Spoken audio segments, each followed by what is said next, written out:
के। और पिछले 2-3 सालों में हमने देखा है कि सिपैक जो स्लो हो गया, बल्कि इसकी इसकी वो जो थी, इसकी प्रोग्रेस जो थी ना होने के बराबर रह गई। तो इस पे चाइनीज़ है खासे कंसर्न भी थे, और ये समझा जाने लग गया था कि पाकिस्तान जो है वो उसके अमेरिकन के दबाव या प्रेशर में आकर इसने स्लो कर दिया। पॉलिटिकल कमिटमेंट वाज लैकिंग, कि उनको चाइनीज़ को महसूस हो रहा था कि हम जहाँ पे आगे जिससे भी मिलने की कोशिश करते हैं को आगे से हमें रिस्पांस नहीं मिलता, कोई हमें बताने को तैयार नहीं है कि यहाँ पे इतनी बड़ी इन्वेस्टमेंट हमने की है।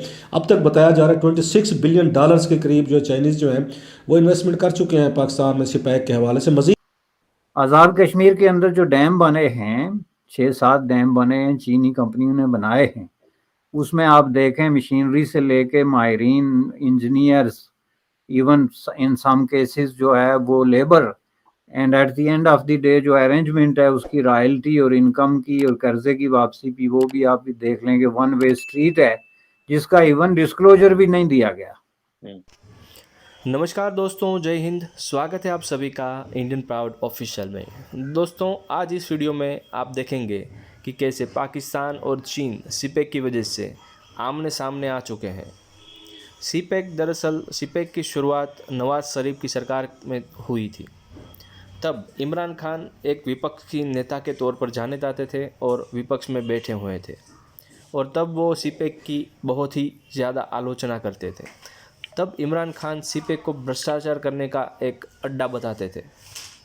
हर बात पर सीपेक को आलोचना करते हुए नज़र आते थे। जब इमरान खान 2016 में सत्ता में आए तो वो सीपेक के खिलाफ वाली नीतियों वाले नेता के तौर पर जाने जाते थे। सीपेक अब हालिया दिनों में पाकिस्तानी नेताओं के लिए पैसा इकट्ठा करने का ज़रिया बन चुका है। बड़े बड़े प्रोजेक्ट में चीन से बड़े इंटरेस्ट पर पैसा लेके उसमें करप्शन करके वहाँ के हुकूमतदार ढेर सारी संपत्तियाँ इकट्ठा कर रहे हैं, और ये सारा पैसा चीन के पास से बहुत ही ज़्यादा इंटरेस्ट पर ले रहे हैं। अब इस कदर हालात बिगड़ चुके हैं कि पाकिस्तान वो कर्ज़ा वापस करने की स्थिति में नहीं रहा, और अब वो शायद बैंकरप्ट भी हो जाए। दोस्तों, अगर आपने हमारे चैनल को अभी तक सब्सक्राइब नहीं किया है तो कृपया सब्सक्राइब करें और बेल आइकन को दबा दें। जय हिंद, जय भारत। इजहार के इसी से बात हो रही थी।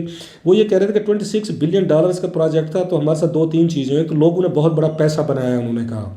मैंने कहा जी पैसे बनाने से क्या मुराद है? उन्होंने कहा सब आप इतने भी मतलब भोले ना बने आप कि $26 बिलियन के जब प्रोजेक्ट्स हो रहे हो तो हमारे अंदर लालच भी आ जाती है, क्योंकि डिप्लोमेट हैं, लिहाजा डिप्लोमेटिक ज़बान में बात कर रहे थे, पोलाइटनेस से बात कर रहे थे, कि डिसेंट तरीके से बात कर रहे थे। उन्होंने 2 चीज़ें बातें की हैं, and he was hurt a bit as well.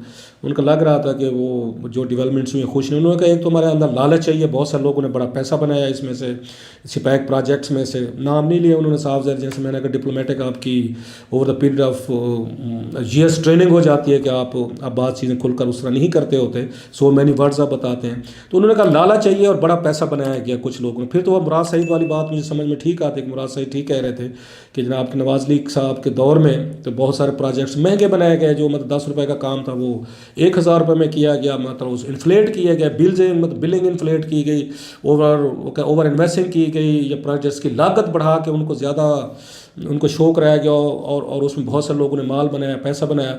दूसरा उन्होंने ये कहा कि इनकम्पिटेंसी, और कि हम इनकम्पिटेंट लोग हैं, इससे बड़ा फ़ायदा उठा सकते थे सिपैक से। पाकिस्तान को हम बिल्कुल ओवरटर्न किया जा, गेम चेंजर था हमारे लिए, वो नहीं कर सके हम, मतलब इनकम्पिटेंसी की वजह से। तीसरा उन्होंने कहा विजनलेस, कि हमारे पास विजन ही नहीं था कि इतनी बड़ी इन्वेस्टमेंट आ रही है हमारे पास और चाइना उसको सपोर्ट करने को तैयार है, हम इसको आगे कैसे यूटिलाइज़ कर सकते थे इन तमाम चीज़ों। लेकिन उन्होंने वही कहा, उन्होंने कि यहाँ पे ग्रीड, 3 चीज़ें आइडेंटिफाई, ग्रीड कहा उन्होंने, इनकम्पिटेंसी का, और विजनलेस। ये वैसे सारे हमारे खिते का मसला है, अल्लाह के फजल से हिंदुस्तान पाकिस्तान जो है, हम इसमें हमारे डीएनए में है ये तीनों चीज़ें over the period of centuries. ये किसी और इस तरह खिते की बात नहीं। वो यही कह रहे थे कि मतलब $26 बिलियन आपके मुल्क में अगर आया हो, पिछले चंद बरसों में इन्वेस्टमेंट हुई हो, मीन के इंफ्रास्ट्रक्चर पे भी इन्वेस्टमेंट हुई है, तो कुछ तो आपको चेंज नज़र आनी चाहिए थी। आपने उसको बैठ कर स्लो कर दिया। वो यही कह रहे थे बार बार कि ये जो था एक तस्वर था कि मौजूदा हुकूमत जो है वो उतने पॉलिटिकली तौर पर कमिटमेंट नहीं दे रही है उनको, चाइनीज़ को जो उनको चाहिए थी, जिससे चाइनीज़ को तुर्की ने जो है नया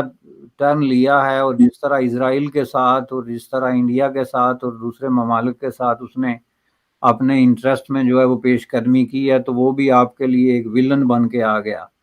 तो आपका तो है ही कुछ नहीं, आप हर चीज को इंडिया की ऐनक से देखते हैं।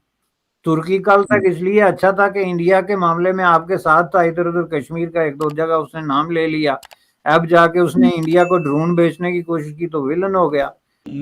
ماضی میں ہم نے دیکھا ہے کہ پہلے ایسے نہیں تھا، پچھلے 2-3 سالوں سے جب سے عمران خان صاحب کی حکومت آئی ہے، ایک تو وزٹس کم ہوئے ہیں، چائنا کے کم ہوئے، جیسے میں نے کہا کام پروجیکٹ پہ یہ کام جو تھا وہ سلو ہوا ہے، اور اسپیشلی آپ کو یاد ہوگا رزاق داؤد صاحب ہیں، انہوں نے سپیک کے خلاف بیان دیے تھے۔ اچھا، مراد سعید صاحب جو ہیں وہ خاصے ایکٹیو رہے، اور وہ یہ بات کہتے تھے کہ بہت سارے یہاں پروجیکٹس لگے، اگرچہ وہ نام تو چائنا کا نہیں لیتے تھے مراد سعید جو ہیں، لیکن وہ یہ بات ضرور کہتے تھے کہ یہاں پہ بڑے مہنگے پروجیکٹ لگے ہیں، اور ان کی قیمتیں جو ہیں انہوں نے بہت زیادہ قیمتیں لگے، جس پہ احسن اقبال اور دیگر لوگ جو ہیں ان پہ کوئی وہ الزامات بھی لگتے تھے، ان پہ کیسز بھی کچھ لوگوں پر بنائے گئے تھے۔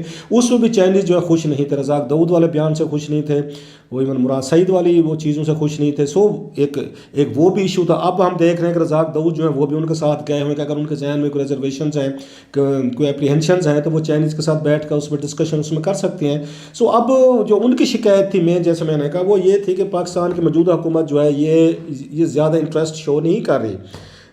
اب چین کے ساتھ ایسا نہیں ہوا، اس لیے بارگیننگ اوپن ہے، اور انہوں نے ایسے ملکوں کو بتایا اور انہوں نے فیکٹس اور فیگرز دیے کہ جو ملک اس طرح کے منصوبوں میں شامل ہوئے وہ پریشان ہیں، وہ قرضے واپس نہیں کر سکتے، یہ یک طرفہ قسم کی ارینجمنٹ ہے جس کا سارا فائدہ چین کو جاتا ہے، انٹرسٹ ریٹ بہت ہائی ہے، اس کے ساتھ جو ٹرمز اور کنڈیشنز ہیں وہ آلموسٹ وہی ہیں جو پچھلی صدی کے تیسرے نصف میں سامراج کے ساتھ جڑتی تھی۔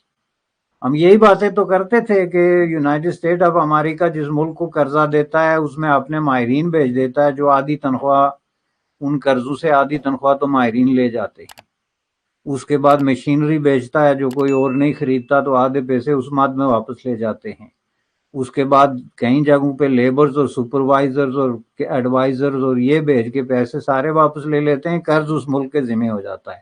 آپ مجھے بتائیں کہ چین اگر اس سے کوئی چیز مختلف کر رہا ہے، آزاد کشمیر کے اندر جو ڈیم بنے ہیں 6-7 ڈیم بنے ہیں، چینی کمپنیوں نے بنائے ہیں، اس میں آپ دیکھیں مشینری سے لے کے ماہرین، engineers, even in some cases جو ہے وہ labour, and at the end of the day جو ارینجمنٹ ہے اس کی رائلٹی اور انکم کی اور قرضے کی واپسی کی، وہ بھی آپ دیکھ لیں کہ ون وے اسٹریٹ ہے جس کا ایون ڈسکلوجر بھی نہیں دیا گیا۔